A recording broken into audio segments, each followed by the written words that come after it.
کا فرمان سنیے، الساعی علی الارملة والمسکین کالمجاہد فی سبیل اللہ وکالقائم الذی لا یفطر وکالصائم الذی لا یفطر۔ جو شخص کسی مسکین کا خیال کرتا ہے یا کسی بیوہ کا جس کا خامد دنیا سے رخصت ہو گیا، بچوں کی پرورش اس کے کندھوں پہ آن پڑی، کوشش کرتا ہے، فقط کوشش،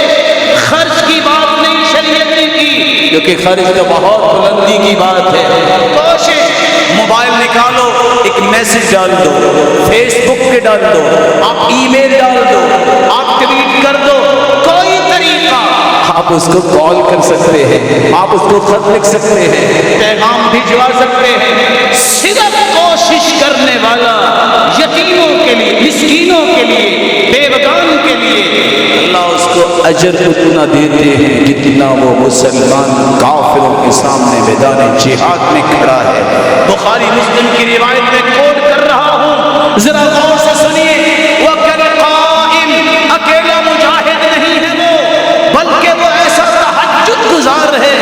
جس نے پوری زندگی تہجد پڑھی ہے، کبھی ناغہ نہیں کیا، وَكَالصَّائِمْ، وہ ایسا روزہ دار ہے،